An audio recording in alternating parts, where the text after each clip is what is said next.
বাইরে প্রচণ্ড বৃষ্টি হচ্ছে। আজকে কিন্তু আমি খিচুড়ি করে দেখাবো তোমাদের কাছে। তো ঠিক আছে, তাহলে পুরো ভিডিওটা তোমরা দেখতে থাকো আর সঙ্গে থাকো। এখানেই আগের থেকে আমি মুগ ডালটা ভেজে নিয়ে তারপরে ধুয়ে নিয়েছি। আর এখানে দেখো আতপ চাল আর মুসুর ডালটা আগের থেকে ধুয়ে নিয়েছি। এবারে আতপ চাল আর মুসুর ডালটা জল বসিয়ে দিয়েছি, গ্যাসের উপরে ধরিয়ে দিয়েছি আর চালটাও দিয়ে দিয়েছি। এখানে পেঁপে কেটে নিয়েছি, কুমড়ো আর আলু। এবারে এগুলো আমি দিয়ে দেবো। আর ওদিকে আমি মুগ ডালটা বসিয়ে দিয়েছি। আর এখানে আমি হাফ নারকেল কুড়িয়ে নিয়েছি, খিচুড়িতে নারকেল দেব। তারপরে দেখো খিচুড়িটা বেশ ফুটে গেছে, তারপরে আমি দিয়ে দিয়েছি নুন আর হলুদ দিয়ে এবার ভালো করে আমি একটু ঘাটা দিয়ে নেব খিচুড়িটাকে।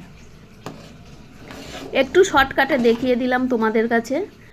আর দেখো খিচুড়িটা হয়ে গেছে। এইবারে আমি এটাকে আমি বন্ধ করে নেব। তারপরে কিন্তু খিচুড়ি খাওয়ার জন্য করে নিয়েছিলাম পেঁয়াজি, বেসন দিয়ে পেঁয়াজি করে নিয়েছি আর হলুদ নুন দিয়ে দিয়েছি পেঁয়াজির মধ্যে। আগের থেকেই তেলটা পকোড়া করেছিলাম, সেই তেলের মধ্যেই কিন্তু আমি দিয়ে দিয়েছি পেঁয়াজিগুলো। এবার পেঁয়াজিগুলো এক এক করে আমি তেলের মধ্যে ছেড়ে দিয়েছি। ছেড়ে দিয়ে এবার উল্টিয়ে পাল্টিয়ে আমি কিন্তু ভেজে নেব পেঁয়াজিগুলো।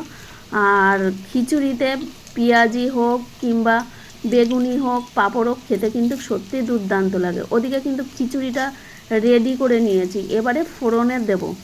আগে পেঁয়াজিগুলো ভেজে নেব, পেঁয়াজি আর পাঁপড়টা ভেজে নেব, তারপরেই কিন্তু আমি ফোড়ন দেব। এখানে দেখো পেঁয়াজিগুলো হয়ে গেছে, আমি কিন্তু তুলে নিয়েছি। আমি আগের থেকেই বলেছি তোমাদের শর্টকাটে দেখিয়ে দেব ভিডিওটি। তো পেঁয়াজি আমার ভাজা হয়ে গেছে, তারপরে আমি পাঁপড়টা ভেজে নেব। খিচুড়িতে পাঁপড়ও কিন্তু খুব ভাল লাগে। খিচুড়ি আর পাঁপড় করেছিলাম আর পেঁয়াজি করেছিলাম। একে একে সব পাঁপড়গুলোই কিন্তু আমি ভেজে নেব। আর দেখতেই পাচ্ছ আমি কিন্তু পাঁপড়টাও কিন্তু ভেজে নিচ্ছি। তারপরে আমি ফোড়ন দেওয়ার জন্য আমি কিন্তু রেডি করে নিয়েছি জিরা, তেজপাতা আর শুকনো লঙ্কা। এবার ফোড়নটা কিন্তু আমি তেলের মধ্যে দিয়ে দিয়েছি, একটু সরষের তেলই নিয়েছি। ফোড়নটা যখন কালো কালো হয়ে আসবে তখন নিয়েছি আদা, জিরা, কাশ্মীরি লঙ্কার গুঁড়ি আর ধনের গুঁড়ি আর নারকেল কোড়া দিয়ে এবার আমি যে মশলাটা দিয়েছিলাম পেঁয়াজ, সেটার মধ্যে সরি বন্ধুরা, ওটা পেঁয়াজ ছিল না, ওটা হচ্ছে জিরা ছিল। আর সবগুলোই আমি কিন্তু একইভাবে কিন্তু ভেজে নেব ভালো করে একটু মশলাটাকে। তারপরে দেখো আমি চিনি দিয়ে দিয়েছি। আমি কিন্তু খিচুড়িতে চিনি দিইনি, আমি এখানে মশলাটা যখন কষাচ্ছিলাম তখনই কিন্তু আমি খিচুড়িটা দিয়ে দিয়েছি। আর ফোড়নটা কি একটু কালো কালো হলে খেতে কিন্তু দুর্দান্ত লাগে আর গন্ধটাও খুব সুন্দর বেরোয়।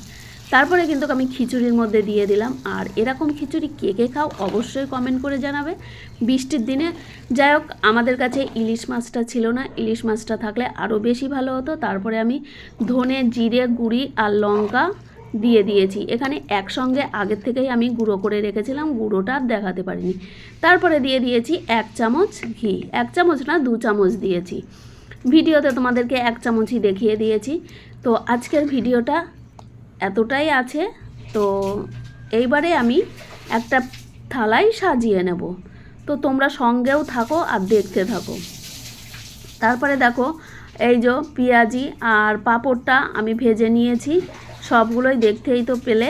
তারপরে আমি কিন্তু একটা থালার মধ্যে খাবার জন্য তুলে নেব। এই যে খাবার প্লেটের মধ্যে মানে থালার মধ্যে আমি তুলে নিচ্ছি। আর সত্যি খেতে দুর্দান্ত হয়েছিল।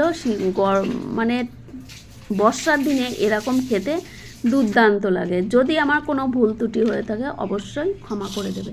তো দেখা হচ্ছে আবার নেক্সট কোনো ভিডিওতে। খিচুড়িটা কীরকম লাগলো অবশ্যই লাইক, কমেন্ট, শেয়ার করে আমার পাশে থাকবেন। দেখা হচ্ছে নেক্সট কোনো ভিডিও।